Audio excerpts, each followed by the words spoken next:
Class ইলেভেনের প্রিয় ছাত্রছাত্রীরা, তোমাদের ক্লাস 11 সেমিস্টার 2 এর অঙ্ক পরীক্ষা আর বেশি দিন নেই। তো এইবারে 2025-এর সেমিস্টার 2 এর প্রশ্নবিচিত্রার পর্ষদ নমুনা প্রশ্নপত্র যেটা রয়েছে তার গ্রুপ এর যে কোশ্চেনগুলো রয়েছে এখন সলভ করব। গ্রুপ বি আমি আগে সলভ করে দিয়েছি, তো তোমরা যারা যারা দেখোনি প্লে লিস্টে ডিসক্রিপশন বক্সে লিঙ্ক দেওয়া রয়েছে, সেখান থেকে যে তোমরা দেখে নিতে পারো। তো তোমরা মডেল সেটগুলো যেগুলো আমি সলভ করেছি সেগুলো দেখে যাও, কেননা স্কুল বেসিস কোশ্চেন হবে, স্কুল ওয়াইজ। তো সেখানে হয়তো একটা মডেল কোশ্চেন হয়তো তুলে দিল হুবহু, বা বিভিন্ন প্রশ্নবিচিত্রার মডেল কোশ্চেন থেকে মিশিয়ে ওই টাইপের কোশ্চেন করলো, বা কোশ্চেনগুলো প্র্যাকটিস করলে কি হবে যে এই সেম টাইপের কোশ্চেন কিন্তু মানে কিছু কোশ্চেন তোমরা কিন্তু কমন কিন্তু পেয়ে যাবে। একই টাইপের বেশ কিছু কোশ্চেন কিন্তু তোমাদের পড়ে, মানে গ্রুপ এ থেকে হোক বা গ্রুপ বি থেকে হোক, কাজে কোশ্চেনগুলো ভালো করে দেখে প্র্যাকটিস করে যাও। তো পর্ষদ নমুনা প্রশ্নপত্র যেটা, সেটা ইম্পর্টেন্ট একটা মডেল সেট। তো এটা গ্রুপ বি এরটা ভালো করে দেখে যাও। গ্রুপ ই এর যেটা আছে সেটা আজকে সলভ করে দিচ্ছি। দেখো একের দাগের এক একটা কি বলেছে, 2x - 1/x এর হোল 10 এর বিস্তৃতিতে x বর্জিত পদটি নির্ণয় করো। একের দাগের এক, ঠিক আছে, পর্ষদ নমুনা প্রশ্নপত্র।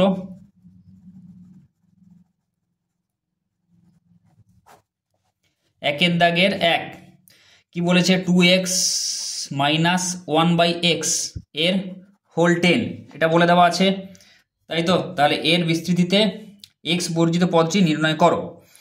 তাহলে দেখো কি করব, ধরি r+1তম পদ হচ্ছে x বর্জিত পদ, তাই তো, এটা ধরে নেবো। তাহলে r+1তম পদটা বের করি। r+1তম পদ কি হয়, a + x⁴ হোল n থাকলে NCR a⁴n - r × x⁴r, তাই তো। আশা করি আর বলার দরকার নেই।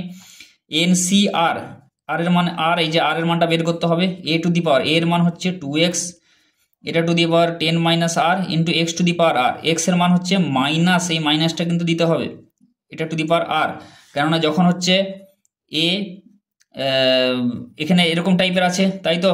তাহলে a + x এইভাবে যদি লিখি, মাঝে তো প্লাস আছে, তাহলে কি লিখতে হবে, 2x + -1/x, এইটা to the power whole n, যেখানে এটার মান হচ্ছে a আর এটার মান হচ্ছে x পুরোটা, সেই জন্য x এর জায়গায় আমি -1/x লিখেছি, বোঝা গেল।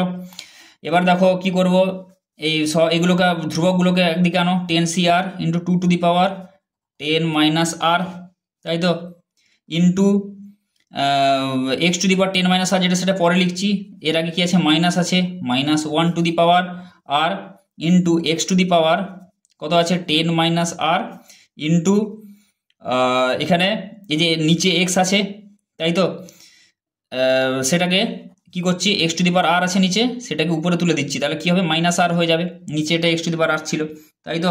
আর এই মাইনাস এটাকে কি লিখলাম, -1 টু দি পাওয়ার r লিখলাম আর কি, ঠিক আছে। এবার করো 10CR 2 two the power 10 - r -1 two the power r into x⁻10 - r into x⁻−r, কত হবে, পাওয়ারে পাওয়ারে যোগ হয়ে যাবে, মানে x⁻10 - 2r হবে। তাহলে x বর্জিত পদ হতে গেলে কি, এই টার্মটাকে 0 হতে হবে, কেননা x⁻0 এর মান 1, তখন এই পদটা থাকবে না, x⁻0 এটা পুরো 1 হয়ে যাবে, এক্সট্রা থাকবে না। তাহলে 10 - 2r সমান 1 করে দিলাম। এখান থেকে পাচ্ছি 2r সমান কত, 10, আর সমান পাচ্ছি 5।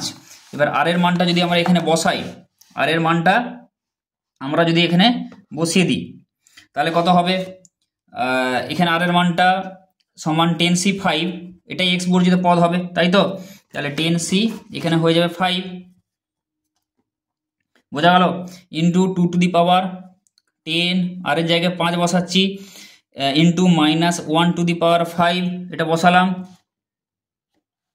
ঠিক আছে, ইন্টু x⁻, এটা তো আর বসিয়ে লাভ নেই, কেননা এটা বসালে 1 হবে, এখান থেকে আর এর মানটা 5 এসছে। তাহলে এবার এটা হিসাব করি, 10C5 মানে 10 ফ্যাক্টোরিয়াল বাই কত হচ্ছে, 10 - 5 ফ্যাক্টোরিয়াল ইন্টু 5 ফ্যাক্টোরিয়াল, 10 - 5 মানে হচ্ছে 5 ফ্যাক্টোরিয়াল ইন্টু 5 ফ্যাক্টোরিয়াল, এটা লিখলাম, ইন্টু 2 টু দি পাওয়ারটা 5, আর -1 টু দি পাওয়ার 5 মানে কত, মাইনাস হবে, এটা মাইনাসটাকে আগে বের করে দিচ্ছি, মাইনাসটাকে আগে বের করে দিচ্ছি।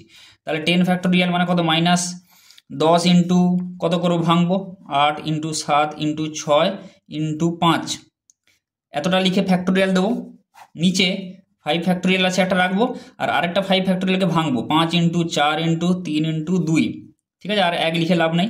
তাহলে এই 5 ফ্যাক্টরিয়াল এই 5 ফ্যাক্টরিয়াল কেটে দিলাম, এই জন্য কিন্তু আমাদেরকে ভাঙতে হবে।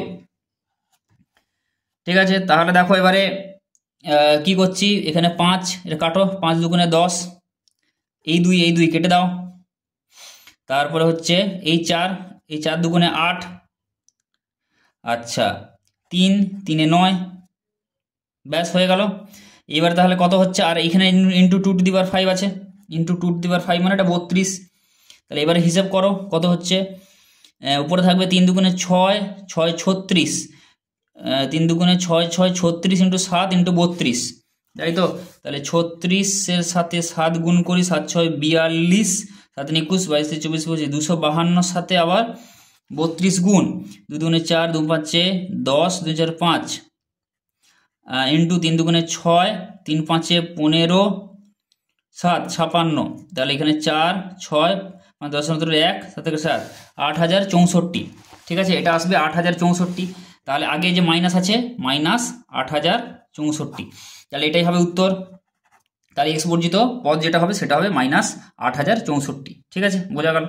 আচ্ছা, পরের অঙ্কে চলে যাওয়া যাক। পরের অঙ্কটা কি বলেছে, এই একটা দেওয়া আছে বিস্তৃতি, এর বিস্তৃতিতে মধ্যপদটি নির্ণয় করো, x²/3 plus 3/x² whole to the power 8। তাহলে কি বলা আছে, x²/3, ওইটা অর দিয়ে অঙ্কটা, x²/3 plus 3/x² whole to the power 8 এর বিস্তৃতিতে মধ্যপদ নির্ণয় করতে বলছে। তাহলে মধ্যপদ কত হবে, মধ্যপদ দেখো এখানে টোটাল পদ সংখ্যা কটা হবে, এখানে যত থাকে +1, তাহলে মধ্যপদ হবে কত, মানে টোটাল পদ সংখ্যা হবে 8 + 1 সমান 9টি, মানে মোট পদ সংখ্যা, মোট পদ, তাই তো, মোট পদ সংখ্যা হবে 9টি। এবার অযুগ্ম সংখ্যক পদ, অযুগ্ম সংখ্যক পদ থাকলে কি হয়, একটা মধ্যপদ হয়, তাই তো। আচ্ছা, একটা মধ্যপদ যেটা হবে তাহলে সেটা কি হবে, সেটা কততম হবে, 9 + 1/2, তাহলে এইটা হবে মধ্যপদ। অতএব মধ্যপদ সমান 9 + 1/2 এততম পদ সমান কত হবে, 5তম পদ, এইটা হবে মধ্যপদ, তাই তো। 10/2 মানে 5তম পদ, তাহলে 5তম পদটা বের করে দিলেই আমাদের কিন্তু হয়ে যাবে। তাহলে T5 বের করো, T5 সমান T সে r+1, মানে শেষে 1 রাখতে হবে, 4 + 1 দিয়ে দিলাম, তাই তো। তাহলে NCR, n এর মান 8, 8CR, আর এর মান হচ্ছে 4, ইন্টু a টু দি পাওয়ার, মানে a এর মান হচ্ছে x²/3, এটা টু দি পাওয়ার n-r, মানে 8 - 4, into x to the r, মানে x এর মান 3/x², এখানে, তাই তো। পরে যেটা থাকে সেটা x থাকে, এটা টু দি পাওয়ার r এর মান হচ্ছে 4, বোঝা গেল। এটাকে হিসাব করলে আমরা মধ্যপদটা পেয়ে যাব। তাহলে মধ্যপদটা হিসাব করি, এখানে তাহলে কত হবে, 8C4, 8 factorial by 4 factorial into 4 factorial, মানে 8 - 4 ফ্যাক্টোরিয়াল, মানে 4 ফ্যাক্টোরিয়াল ইন্টু 4 ফ্যাক্টোরিয়াল হয়ে গেল, ইন্টু x², এটা টু দি পাওয়ার কত, এটা 4, 8 - 4 মানে 4, তাহলে x² এটা টু দি পাওয়ার 4 বাই নিচে হচ্ছে 3 টু দি পাওয়ার 4, ইন্টু এটা হচ্ছে 3 টু দি পাওয়ার উপরে 4 আর নিচে x² হোল টু দি পাওয়ার 4, ব্যাস। এটা কেটে দাও, এটা কেটে দাও, তাহলে এটা যেটা হিসাব করো, তাহলে 8 ফ্যাক্টোরিয়াল উপরে 8 into 7 into 6 into 5 into 4 factorial by নিচে 4 ফ্যাক্টোরিয়াল, একটা 4 ফ্যাক্টোরিয়াল রাখো, আর আরেকটা 4 ফ্যাক্টোরিয়াল যেটা আছে ভেঙে দাও, 4 ইন্টু 3 ইন্টু 2, এই 4 ফ্যাক্টোরিয়াল এই 4 ফ্যাক্টোরিয়াল কেটে দাও, 4 দুগুণে 8, এই 2 কেটে দাও, 3 দুগুণে 6, তাহলে কত হচ্ছে, 5 দুগুণে 10 সাথে 70, বোঝা গেল। তাহলে 70, অতএব মধ্যপদটা কি হবে, 70, এটাই হবে উত্তর। আচ্ছা, এবার দেখো পরের অঙ্কে চলে যাওয়া যাক। পরের অঙ্কটা কি বলেছে, যদি কোনো সমান্তর শ্রেণীর p-তম পদ q এবং q-তম পদ p হয়, তবে p + q-তম পদ বের করতে বলেছে। p-তম পদ q এবং q-তম পদ p। তাহলে দেখো কি করছি, এটা হচ্ছে কত দাগের অঙ্ক, 2 এর দাগ। তাহলে p-তম পদ tp, এটা সমান q, আর q-তম পদ হচ্ছে বলা আছে p, তাহলে tp + q, এই তম পদটা tp + q-তম পদ যেটা সেটা বের করতে বলেছে। তাহলে tp সমান q আর q সমান p, তাহলে tp সমান কি ধরি, যদি প্রথম পদটা a ধরে নিই এবং সাধারণত d ধরি, তাহলে আমরা জানি কি a plus p - 1 into d, সেই n-তম পদের সূত্রটা সমান q, আর এখানে হচ্ছে a plus q - 1 into d সমান p, বোঝা গেল। এবার এই দুটো, এটাকে 1 দাও, এটাকে 2 দাও, তাহলে কি করব এবার আমরা 1 বিযুক্ত 2 করব, 1 মাইনাস 2 করে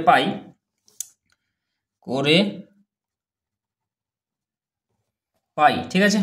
কত পাবো তাহলে বিয়োগ করে দাও, a plus P minus 1 into D আর সমান হচ্ছে কিউ, আর এখানে হচ্ছে a plus Q minus 1 into D সমান হচ্ছে পি।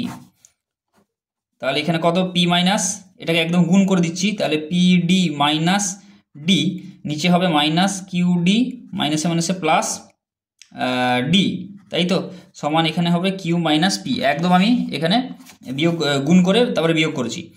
তারপরে বা এখানে কেটে দাও, মাইনাসে কেটে দাও, এখানে ডি কমন নিয়ে না, তাহলে কত হবে পি মাইনাস কিউ সমান, এইখানে মাইনাস কমন নিলে হবে পি মাইনাস কিউ, এটা হবে।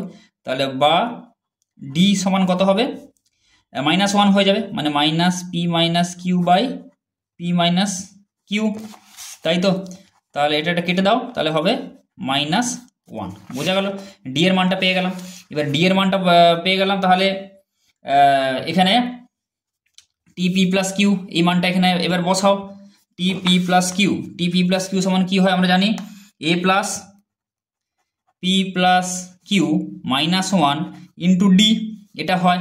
তাহলে ডি এর মানটা এখানে -1 বসাবো, আর এখানে এর মানটা বের করো, এর মানটা কত হবে, এই ডি এর যে মানটা বেরিয়েছে -1 সেটা যে কোনো একটা সমীকরণে বসিয়ে দাও, A plus P minus 1 into D, এখানে বসাচ্ছি পি মাইনাস 1 ইন্টু ডি সমান কিউ, এটা সমীকরণ 1 নম্বরে বসাচ্ছি, ডি এর মানটা -1। তাহলে এ প্লাস পি মাইনাস 1 ইন্টু -1 সমান কিউ, বা এ এখানে মাইনাস আছে তাই তো, এ মাইনাস পি প্লাস 1 সমান কিউ, বা এ এখান থেকে এ সমান কত পাবো, কিউ প্লাস পি -1, তাই তো, এটা হচ্ছে এর মান। বা এটাকে লিখতে পারি পি প্লাস কিউ -1, সাজিয়ে লিখলাম, ঠিক আছে। তাহলে এর মান পেলাম এটা, আর ডি এর মান পেলাম এটা। তাহলে এর জায়গায় এবার এই পি প্লাস কিউ -1, তাই তো, এখানে পি প্লাস কিউ -1 যেটা আছে এর জায়গায় আমি এ বসাতে পারি, তাহলে এখানে এ বসিয়ে দাও। তাহলে এ প্লাস, বা এই এর জায়গায় এটাও বসাতে পারো যে কোনো একটা, তাহলে এ plus A into D, D এর মান কি -1 বসিয়ে দাও। তাহলে কত হবে, এ প্লাসে মাইনাসে মাইনাস এ, তাই তো, এটা সমান 0। তাহলে পি প্লাস কিউতম পদের মান বের করতে বলেছে, অতএব পি প্লাস কিউতম পদটি হবে 0, তাই তো, এটাই হবে উত্তর।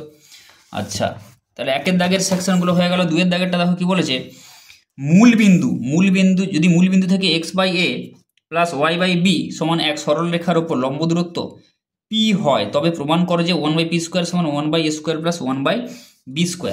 তাহলে সরল রেখার সমীকরণটা কি বলে দেওয়া আছে, মূল বিন্দু থেকে যেটা আছে, ধরি মূল বিন্দু কত হয় 0 0, আর সরল রেখার সমীকরণ কি বলা আছে, x by A plus Y by B সমান 1, এটা হচ্ছে 2 দাগের 1 অঙ্কটা, ঠিক আছে। তাহলে এটা একটা সমীকরণ বলে দেওয়া আছে। তাহলে এটাকে এবার কি করব, লসাগু করো। তাহলে এ বি, তাই তো, আর বি এক্স উপরে হবে প্লাস এ ওয়াই সমান 1, বা B x plus A Y সমান এ বি, তাই তো, এটা হয়ে গেল। তাহলে বা এটাকে আমি লিখতে পারি B x plus A Y minus A B সমান 0, ঠিক আছে, এটা 1 নম্বর দিয়ে দাও। এবার কি বলেছে, মূল বিন্দু থেকে এই সরল রেখার উপর যে লম্ব দূরত্ব পি, তাহলে মূল বিন্দু কি 0 0। এবার কোনো বিন্দু থেকে কোনো সরল রেখার উপর দূরত্ব বের করতে হলে কি করতে হয়, এক্স এর জায়গায় সেই বিন্দুগুলো বসাতে হয়, এক্স আর ওয়াই এর জায়গায় বসিয়ে উপরে, বসিয়ে নিচে এক্স এর সহগ স্কোয়ার প্লাস ওয়াই এর সহগ স্কোয়ার। তাহলে মূল বিন্দু কত, মূল বিন্দু থেকে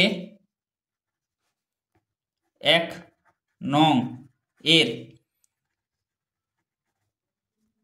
লম্ব দূরত্ব সমান, তাহলে কত হবে, মডের মধ্যে এখানে দাও B into zero plus A into 0 minus A B by √b² plus a², এটা বলা আছে। লম্ব দূরত্ব পি বলে দেওয়া আছে, তাই তো, বা এখান থেকে আমি করছি এখানে মডের মধ্যে মাইনাস এ বি, তাই তো, বা তাহলে কি হচ্ছে, মডের মধ্যে আমি এটা পাচ্ছি minus A B by √a² plus b² সমান পি। এবারে যদি দেখো এই যে এই সমীকরণটাকে বোথ সাইড যদি আমি স্কোয়ার করে দিই, তাহলে কত হবে, এটা মডের মধ্যে আছে মানে এমনি প্লাস, মডের বাইরে বেরোলে তাহলে কি হচ্ছে, যদি আমরা বর্গ করি তাহলে কি হবে, a² b² বাই এখানে কি হবে, রুটটা উঠে যাবে a² প্লাস b² সমান পি স্কোয়ার কী করলাম, বোথ সাইড বর্গ করলাম। তাহলে এটাকে আমি পরের পাতায় তুলছি। তাহলে কি পেলাম, A square B square by A square plus B square সমান পি স্কোয়ার, এটা পেলাম, তাই তো। এবার দেখো কি করছি, উল্টে দিচ্ছি, যেটা প্রমাণ করতে বলেছে, প্রমাণ করতে আমাদের দেওয়া আছে 1/পি স্কোয়ার সমান 1/এ স্কোয়ার প্লাস 1/বি স্কোয়ার, এটা আমাদের প্রমাণ করতে বলা আছে। তাহলে আমরা উল্টে দিচ্ছি, সুবিধা হবে, A square B square by A square B square, তাই তো। এটা সমান 1/পি স্কোয়ার, যেহেতু 1/পি স্কোয়ার ছিল সেই জন্য এটাকে উল্টালাম, ঠিক আছে। আচ্ছা, এবার কি করবো, এটা বাই এটা প্লাস এটা বাই এটা যেমন করি, তাহলে এটা বাই এটা করলে কত হবে, A square by A square B square plus B square by A square B square সমান 1/পি স্কোয়ার। তাহলে এটা কেটে দাও, তাহলে 1/বি স্কোয়ার প্লাস এটা কেটে দাও, 1/এ স্কোয়ার সমান 1/পি স্কোয়ার, বা এটাই পেয়ে গেলাম আমরা। তাহলে 1/পি স্কোয়ারটাকে এদিকে নিয়ে আসি, যেটা আকারে বলা আছে সেই আকারে লিখবো, সমান কি আছে 1/এ স্কোয়ার প্লাস 1/বি স্কোয়ার। দেখো এটাকে আগে লিখছি 1/এ স্কোয়ার প্লাস এটাকে পরে লিখছি, আর কিছু না। তাহলে এটা আমাদের প্রমাণ করতে বলা ছিল, আমরা প্রমাণ করে ফেললাম, বোঝা গেল। তাহলে প্রমাণটা সোজা অঙ্ক খুব। তারপরে দেখো কি বলেছে, ওয়াই সমান -2x² প্লাস 12x - 17 অধিবৃত্তের নাভিলম্বে দৈর্ঘ্য নির্ণয় করো। ঠিক আছে, নাভিলম্বে দৈর্ঘ্য কি হয়, 4 হয় অধিবৃত্তের নাভিলম্বে দৈর্ঘ্য, এটা 2 দাগের 2, ঠিক আছে। তাহলে ওয়াই সমান কি দেওয়া আছে সমীকরণটা, ওয়াই সমান -2x² প্লাস 12x - 17, 12x - 17 এই সমীকরণটা দেওয়া আছে, ঠিক আছে। এর নাভিলম্বে দৈর্ঘ্য বের করতে হলে কি করতে হবে, অধিবৃত্তটাকে আগে মানে যে সমীকরণটা দেওয়া আছে তাকে অধিবৃত্তের আকারে সাজিয়ে নিতে হবে। তাহলে আগে সাজিয়ে নাও।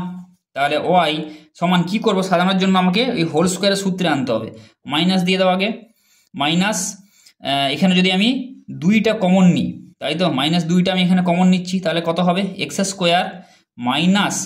6x, ব্র্যাকেট শেষ করলাম, আর বাইরে যেটা আছে 17 এটা লিখে দিলাম, ঠিক আছে, হলো। কারণ এটাকে সাজাও -2x² প্লাস 12x এবং -17, মানে এই দুটো থেকে আমি -2 কমন নিলাম। তাহলে এবার ওয়াই সমান -2 ইন্টু, এবার এটাকে এখানে হোল স্কোয়ারের সূত্রে মনে রাখবে সবসময় সাজাতে হবে, x² -2 ইন্টু x ইন্টু 3, এটা 6x হয়ে গেল, 3 × 6 6x, তাহলে x² মানে a স্কোয়ার, তাই তো। তাহলে a² - 2ab 2 into x into 3 plus, তাহলে আমাকে 3 একটা দিতে হবে, তবে হোল স্কোয়ার সূত্রটা আসবে।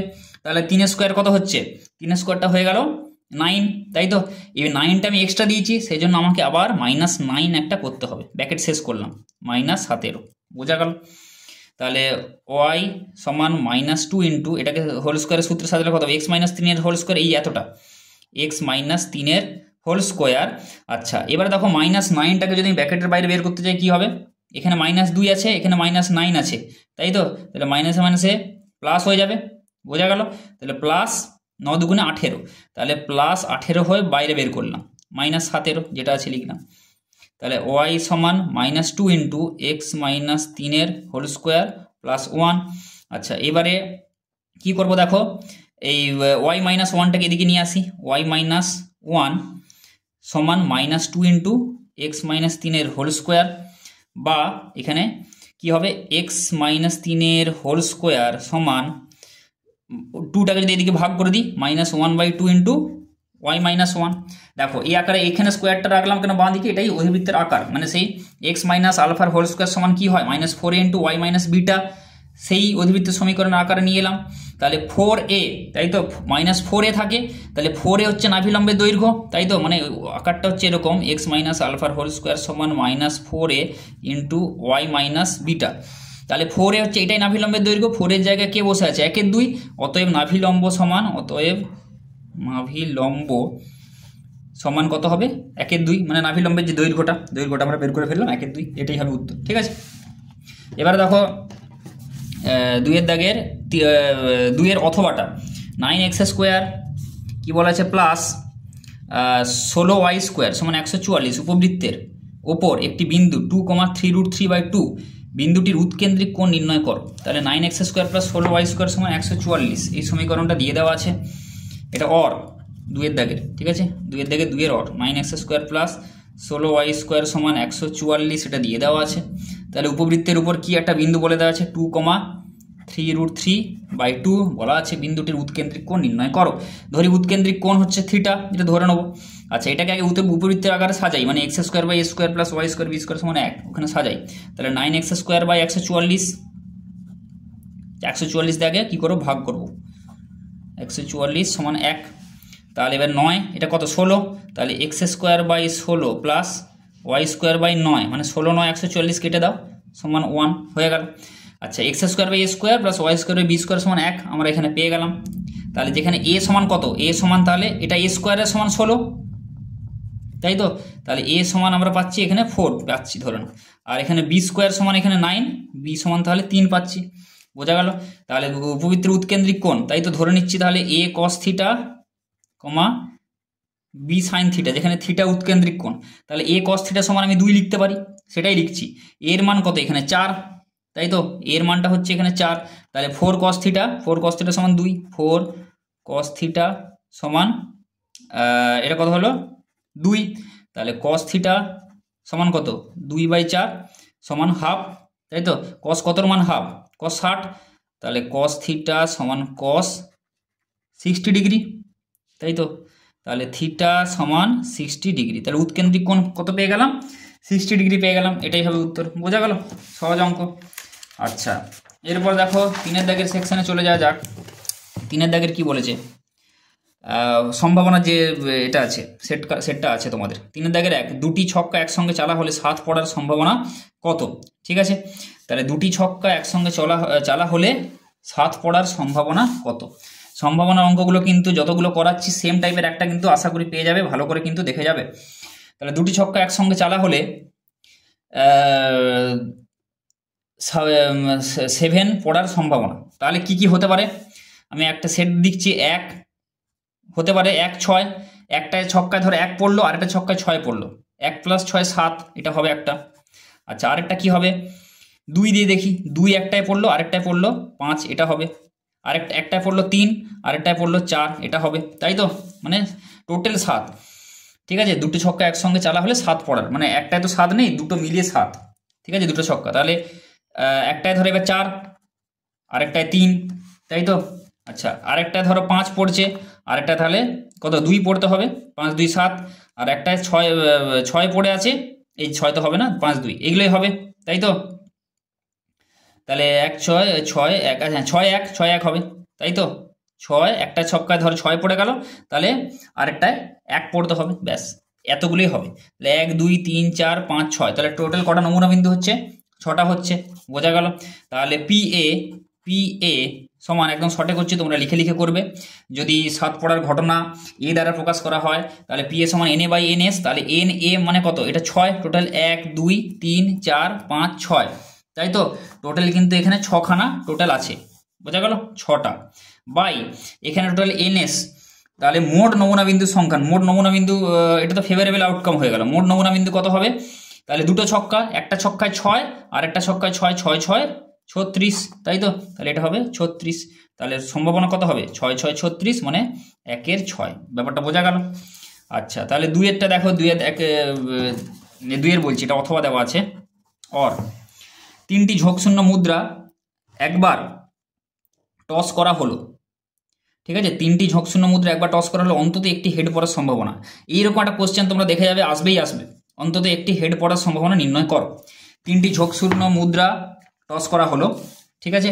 তাহলে মোট যে নমুনা বিন্দুর সংখ্যা কি হবে, একটা মুদ্রায় হেড থাকে আর টেল থাকে, এরকম 3খানা মুদ্রায়, তাই তো। তাহলে 2 × 2 × 2, তাহলে 2 × 2 × 2, তাহলে 2 2 4 2 8, ঠিক আছে। এটা মোট নমুনা বিন্দুর সংখ্যা NS, তাই তো। মোট নমুনা বিন্দুর সংখ্যা সমান এটা পেয়ে গেলাম 8। এবার কি বলেছে, একবার টস করলে অন্তত একটি হেড পড়ার সম্ভাবনা। দেখো, যদি 3টা মুদ্রার টস করা হলে ধরো একটা টেল পড়লো, হেড পড়লো, টেল পড়লো, এটা হতে পারে একটা। আমি সম্ভাবনাগুলো জাস্ট একটা উদাহরণ দিয়ে বলে দিচ্ছি। তারপর একটা ইনস্ট্যান্স এরকম হতে পারে যে ধরো টেল পড়লো তারপর একটা হেড পড়লো, এরকম হতে পারে। তো এইরকম বলেছে, এরকমভাবে হতে পারে জিনিসগুলো। তাহলে দেখো কি বলেছে, অন্তত একটি হেড পড়ার সম্ভাবনা। তাহলে অন্তত একটি হেড কখন পড়বে না, মানে অন্তত একটা হেড থাকলে আমরা তাকে কাউন্ট করব। এখানে এটাকে কাউন্ট করব, দেখো এটা হেড আছে কাউন্ট করব, এটাকেও আমরা কাউন্ট করতে পারি, ধরো দুটো হেড আছে, অন্তত একবার হেড তো হয়ে যাচ্ছে, এখানে দুটো আছে, তোমাকে অন্তত একবার যেন হয়, হয়ে গেল। তাহলে অন্তত একবার হবে না এরকম কখন হবে, যখন আমাদের তিনটে টেল পড়ে যাবে, বোঝা গেল।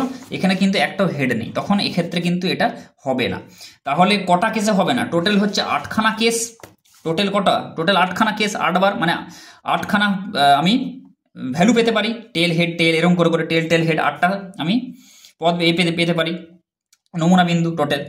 তার মধ্যে একটা নমুনা বিন্দু যদি হয়, স্যাম্পল স্পেসের একটা নমুনা বিন্দু টেল টেল টেল যখন হবে, তখন সেটাকে নেওয়া যাবে না, তখন সেটা বাদে বাকিগুলো যেগুলো আছে ফেভারেবল আউটকাম, তাহলে কটা হবে, 8 - 1 7খানা হবে, তাই তো, বোঝা গেল। তাহলে পি এ সমান আমরা লিখতে পারি, তাহলে তোমরা এরকমভাবে করতে পারো, পি এ কমপ্লিমেন্ট, যে অন্তত একবার হেড মানে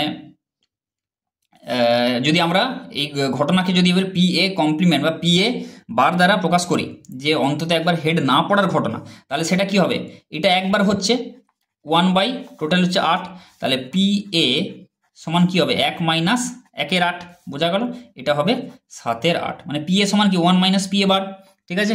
অন্তত একবার হেড না পড়ার ঘটনা যদি আমরা পি এ বার দিয়ে প্রকাশ করি, তাহলে সেটা কি হবে, এটা একবারই হবে এরকম ঘটনা, হেড পড়বে না, তাহলে 1 উপরে 1 নিচে হচ্ছে টোটাল 8, তাহলে পি এ সমান কি হবে 1 - 1 এর 8 সমান 7 এর 8, বোঝা গেল। তাহলে এটাই হবে উত্তর। এবার দেখো পরেরটায় চলে আসা যাক, দুয়ের দাগে দেখো কি বলেছে, লাস্ট যেটা গ্রুপ এর লাস্ট অঙ্ক, একটি সমসম্ভব পরীক্ষা ই এর সঙ্গে সংশ্লিষ্ট দুটি ঘটনা এ ও বি পরস্পর পৃথক নয়, যদি পি এ সমান 1 এর 4, পি বি সমান কত বলা আছে 2 এর 5 এবং পি এ ইউনিয়ন বি সমান 1 এর 2 হয়, তবে P A complement union B কমপ্লিমেন্টের মান নির্ণয় করো, এটা বলে দেওয়া আছে, ঠিক আছে। অঙ্কটা দেখে নিয়েছো, চলো এবার দেখো এ ও বি পরস্পর পৃথক নয়, তাহলে কি পি এ সমান 1 এর 4, কি কি বলা আছে আমি লিখে দিচ্ছি জাস্ট, পি বি সমান 2 এর 5, আর পি এ ইউনিয়ন বি এটা বলে দেওয়া আছে, পি এ ইউনিয়ন বি সমান 1 এর 2, এই ধরনের অঙ্কগুলো দেখে যাবে। তবে P A complement union B complement এটা বের করতে হবে, কি বের করতে হবে, P A complement union B complement এটা বের করতে হবে। তাহলে আমরা কি জানি, পি এ পৃথক নয় বলে দিয়েছে আবার কিন্তু, তাহলে পি এ ইউনিয়ন বি, এটা সূত্রটা লিখে ফেলি, P A plus P B minus P A intersection B, বোঝা গেল। প্রত্যেকটার মান আমরা জানি, তাহলে এখান থেকে পি ইউনিয়ন বি এটার হাফ বলা আছে, তাহলে বসাই প্রত্যেকটা মান, 1 এর 2 সমান পি এর মান কত বলা আছে 1 এর 4 প্লাস পি বি এর মান বলা আছে 2 এর 5 minus P A intersection B প্রত্যেকটা মান, ঠিক আছে, এটা লিখে দিলাম। তাহলে এখান থেকে আমরা কি পাবো দেখো, তাহলে পি এ ইন্টারসেকশন বি, তাহলে আমরা পাবো এখানে 1 এর 4 প্লাস 2 এর 5, 1 এর 4 প্লাস 2 এর 5 মাইনাস 1 এর 2, এই ভ্যালুটা পাচ্ছি। তাহলে এটাকে যদি আমরা এখানে ক্যালকুলেট করে ফেলি, তাহলে এখানে কত হবে, এখানে হবে 4 × 5 = 20, তাই তো, এটা লসাগু হবে। তাহলে 4 × 5 = 20, 5 প্লাস 2 × 2 = 4 মাইনাস 2 × 10 = 20, 10, 5 × 4 = 9 মাইনাস এটা হবে 1 এর 4 প্লাস 2 এর 5, 5 × 4 = 20, 5 × 4 = 20 মাইনাস 2, 1 এর 2, পি এ ইউনিয়ন বি, ঠিক আছে ঠিকই তো তুললাম, পি এ 1 এর 4 2 এর 5 union B, P A plus P B minus P A intersection B, ঠিক আছে। এখানে 1 এর 4 প্লাস 2 এর 5 মাইনাস 1 এর 2 পি এ ইন্টারসেকশন বি, তাহলে এখানে করো 4 × 5 5 × 4 5 × 4 = 8 হবে, তো এখানে 4 দিয়ে বসে আছে। এখানে দেখো 8 × 5 = 13 মাইনাস 10, 13 মাইনাস 10 এর মান হচ্ছে কত 3 এর 20, এটা পেয়ে গেলাম। তাহলে পি এ ইন্টারসেকশন বি হচ্ছে কত পেয়ে গেলাম 3 এর 20 পেয়ে গেলাম। এইবারে দেখো কি বার করতে হবে, এই ভ্যালুটা বের করতে হবে। তাহলে আমরা কি জানি, পি এ ইন্টারসেকশন বি এর কমপ্লিমেন্ট, এটা যদি আমরা কি জানি সমান P A complement union B complement, এটা আমরা জানি, তাই তো। এখান থেকে সেই ডি অ্যালবার্টস প্রিন্সিপাল থেকে এটা আমরা পড়েছিলাম আগে। তাহলে এই যে ভ্যালুটা, এইটা আমাদের বের করতে হবে, এটা সমানই তো এইটা, আর এইটার ভ্যালু আমাদেরকে চেয়েছে বের করতে হবে। এই দেখো এটাও যা এটাও তো একই, তাহলে এই ভ্যালুটা আমাদের এখন বের করে ফেলতে হবে। কি করব দেখো, এটা সমান আমরা কি লিখতে পারি, অতএব আমরা এটাকে বাঁ দিকে নিয়ে আসছি, P A complement intersection B complement সমান পি এ ইন্টারসেকশন বি এর হোল কমপ্লিমেন্টে লিখলাম। তাহলে এটা সমান আমরা কি জানি, 1 মাইনাস পি, এটা লিখতে পারি। এক থেকে যদি আমরা পি এ ইন্টারসেকশন বি বাদ দিই তাহলে সেটার কমপ্লিমেন্ট হয়ে যায়, বোঝা গেল। তাহলে পি এ ইন্টারসেকশন বি এর মান কত পেয়েছি, 3/20, তাহলে 1 মাইনাস 3/20, তাহলে এটা কত হবে, 17/20, বোঝা গেল। তাহলে এটাই হবে উত্তর। তাহলে 17/20 মানে এই ভ্যালুটা মান বের করতে বলেছিল, আমরা পেয়ে গেলাম 17/20, তাহলে এটাই হবে উত্তর। তাহলে এই ধরনের একটা অঙ্ক কিন্তু দেখে যাবে এই টাইপের আসতে পারে। তাহলে গ্রুপের যে সমস্ত দেখো অঙ্কগুলো সব করিয়ে দিলাম, এই যে 1 থেকে টোটাল 9খানা অঙ্ক থাকে গ্রুপ এতে, 9খানা অঙ্ক করে দিলাম। এবার তো তোমাদের অথবা থাকবে, তোমরা যেটা ভালো মনে করবে, ইজি মনে হবে, যেটা যেটা তোমরা ভালো করে দেখে যাবে সেটা তোমরা কিন্তু এখানে করবে। তো বাকি যে মডেল সেটগুলো যত সম্ভব আমি এই কাল পরশুর মধ্যে আমি দিয়ে দেওয়ার চেষ্টা করছি।